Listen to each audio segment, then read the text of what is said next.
बिस्मिल्लाहिर्रहमानिर्रहीम। अस्सलाम वालेकुम स्टूडेंट्स, मैं हूं वाजिद अली कंबो, आपका chemistry teacher. Student second year chemistry chapter 10 और आज हमारा टॉपिक है बीटा एलिमिनेशन रिएक्शंस। तो आइए हम आगाज करते हैं। My dear student, alkyl halide के न्यूक्लियोफिलिक सब्स्टिट्यूशन रिएक्शन, आयनिनेशन रिएक्शंस और beta elimination reaction, these are very important. आज हम बीटा एलिमिनेशन रिएक्शन इसको स्टडी करेंगे। बीटा एलिमिनेशन रिएक्शन हम दो पढ़ेंगे, एक E2 और एक E1। जैसे हमने SN2 और SN1 पढ़े थे, बिल्कुल इसी तरह हम E2 और E1 रिएक्शन इनको डिस्कस करेंगे। पहले ना मैं आपको पढ़ाना चाहता हूं कि ये बीटा एलिमिनेशन रिएक्शन से क्या मुराद है। एलिमिनेशन तो आप जानते हैं ना, एलिमिनेशन रिमूवल।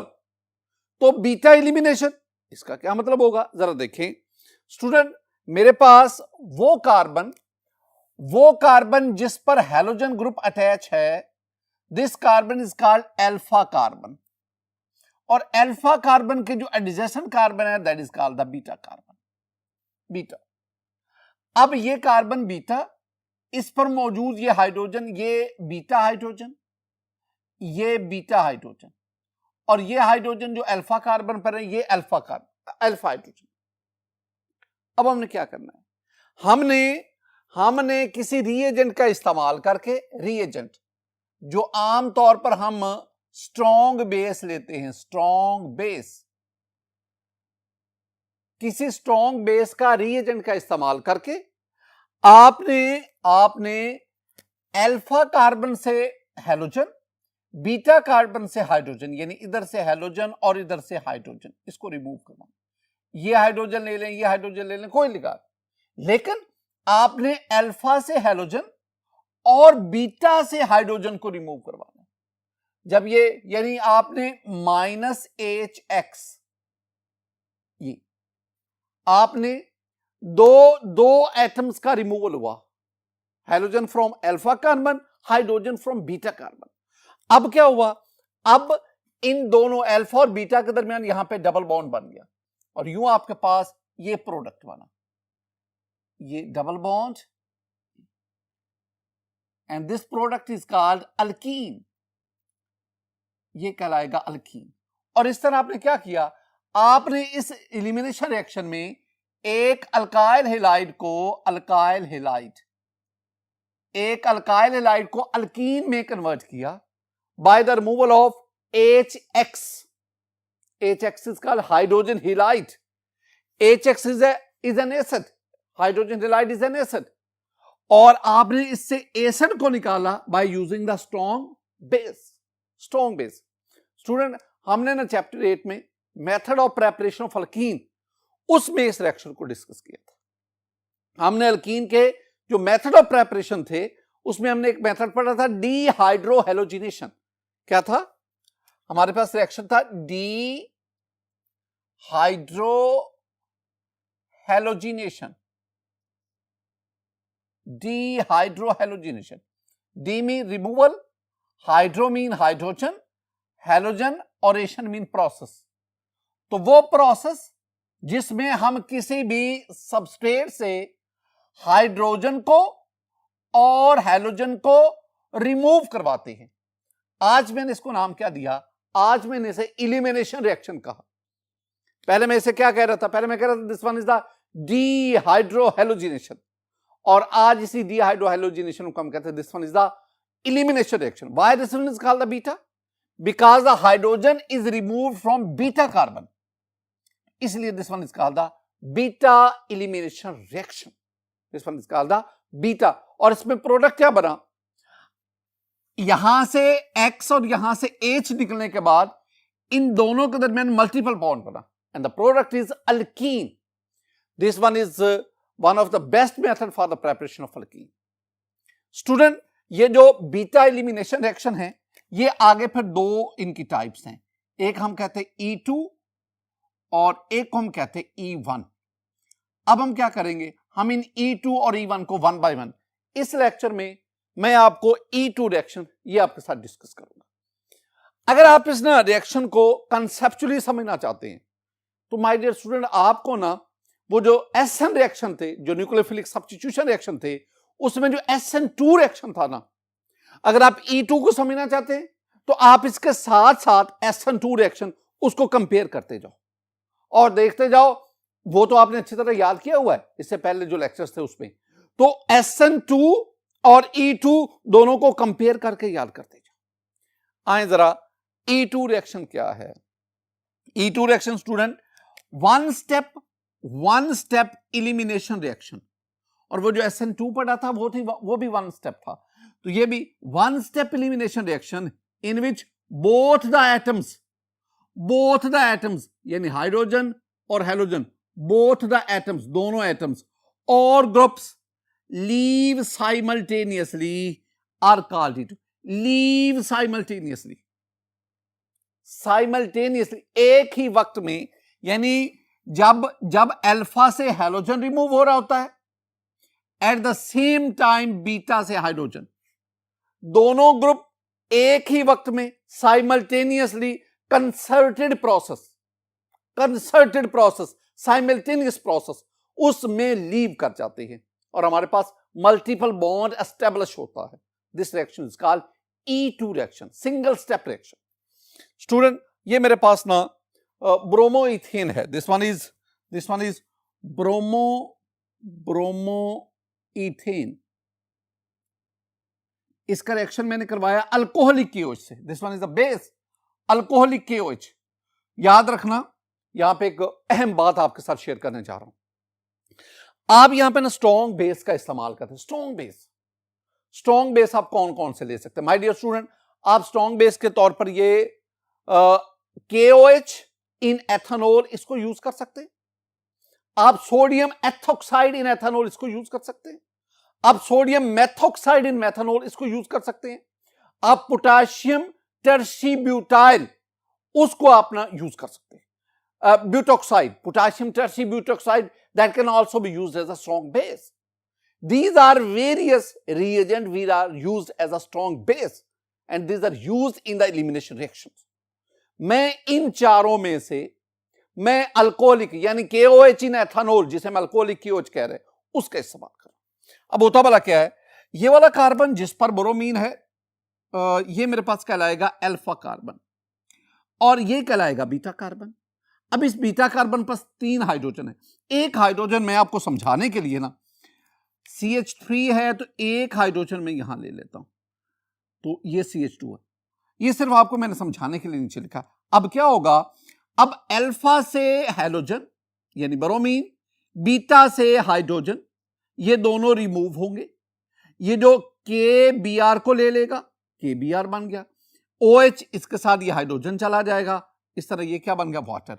यूं अल्फा और बीटा कार्बन के दरमियान क्या एस्टेब्लिश हो गया, डबल बॉन्ड, और ये मेरे पास बन गया C double bond CH2H2 plus ये KBr बन गया, पोटाशियम ब्रोमाइड, और साथ आपके पास क्या बना, वाटर। तो ये आपके पास इथीन जिसे आप एथिलीन कहते हैं, इथीन ये हासिल हुआ। Student this reaction takes place through E2 mechanism. ये E2, इसमें ये जो आपने लिया ना, इसमें जो आपने अल्काइल हैलाइड लिया, this one is primary alkyl halide, ये ज़हन में रखना। अब हम आगे बढ़ते हैं और मेन काम वो क्या है, इस रिएक्शन का मैकेनिज्म, उसकी तरफ आते हैं। My dear student, it should be kept in mind that mechanism of E2 reaction, it was first of all studied in 1920 by Christopher Ingold. इसने सबसे पहले E2 का मैकेनिज्म स्टडी किया था और इसके पास ना कई एक्सपेरिमेंटल डाटा जो है वो आया था, उसकी बेस में इसने इसका मैकेनिज्म जो वो इंट्रोड्यूस करवाया था। अब मैकेनिज्म क्या है जरा देखें माय डियर स्टूडेंट। ये मेरे पास इथाइल ब्रोमाइड है। आप जानते हैं ब्रोमीन पे partial negative because it's electronegativity is greater than carbon, carbon पे पार्शियल पॉजिटिव, इन सब पे पार्शियल पॉजिटिव है। जिस पे पार्शियल पॉजिटिव होता है that is called the hydrogen having the partial positive, that is acidic hydrogen. और इस पे भी पार्शियल पॉजिटिव, ये मैंने ना इस पे पार्शियल नेगेटिव, बाकी सब पे partial positive. And you know this carbon is alpha carbon, The carbon bearing the halogen is called alpha carbon. And this carbon adjacent to the alpha, this one is the beta carbon. ये beta carbon. अब हुआ क्या इसमें? होता ये कि आपके पास ये बेस आता है. This one is the base. ये बेस है. It has an electron pair. मैं नेगेटिव देता. This base, this one is the Lewis base. And this Lewis base has electron pair. अच्छा, पहले क्या होता था? जो जब आपने SN2 को पढ़ा, उसमें भी हमारे पास ये न्यूक्लियोफाइल था. यहां भी यही न्यूक्लियोफाइल है, लेकिन अब मैं इस न्यूक्लियोफाइल को मैं लीवस बेस कह रहा हूं.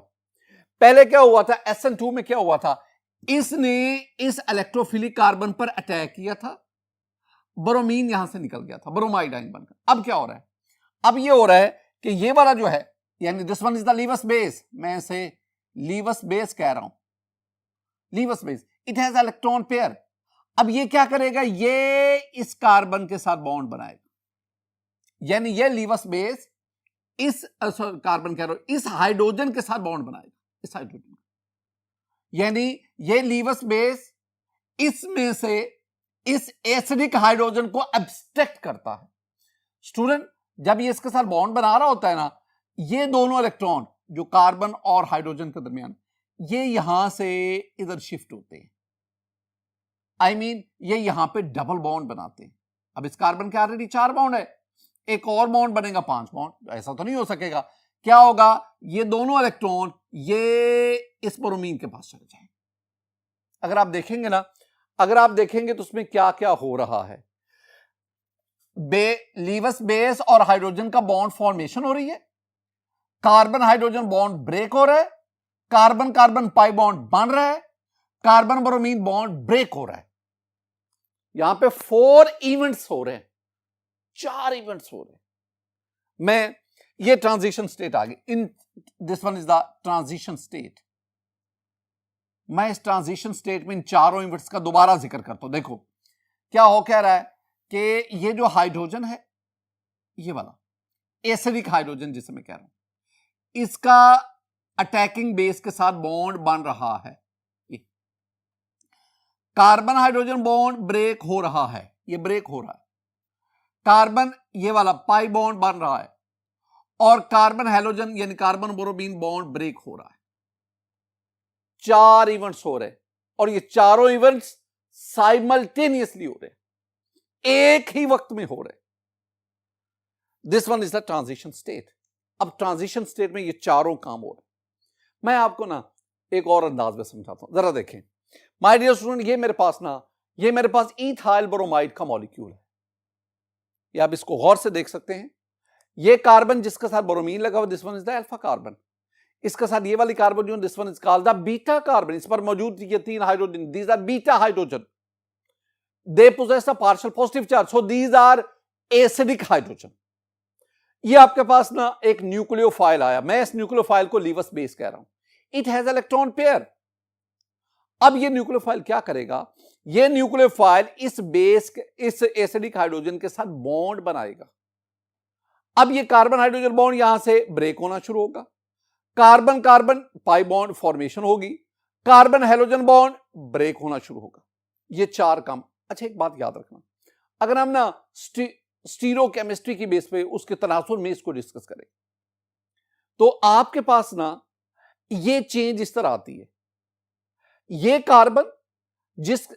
कार्बन जिसने इस हाइड्रोजन के साथ बॉन्ड बनाया हुआ है, यानी बीटा कार्बन जो है, बीटा कार्बन अपने हाइब्रिडाइजेशन चेंज करता है, sp3 से sp2 में लाता है, और यूं ये कार्बन कार्बन अल्फा बीटा दोनों sp2 हाइब्रिडाइज, और इनके दरमियान ये डबल बॉन्ड एस्टेब्लिश होता है.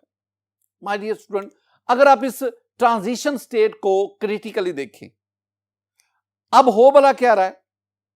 ये कार्बन हाइड्रोजन बॉन्ड यानी बीटा कार्बन और हाइड्रोजन बॉन्ड, इसके ऊपर ये जो हाइड्रोजन है जिसे मैं अब ये बेस एब्स्ट्रैक्ट करता है, इस हाइड्रोजन की ये जो प्लेन और ये जो हैलोजन कार्बन हैलोजन है, all these must in same plane. ये एक ही प्लेन में होना चाहिए. अगर ये सारे एक ही प्लेन में होंगे, तब ही जब ये एसिडिक हाइड्रोजन यहां से एब्स्ट्रैक्ट होगा, रिमूव होगा, ये जो पाई इलेक्ट्रॉन आके पुश करेंगे और यू यहां से ब्रोमाइड आयन बन के निकल जाएगा। ये तभी पॉसिबल अगर all these occur in the same plane. My dear student, this one is the transition state, short lived, very reactive, highly energetic.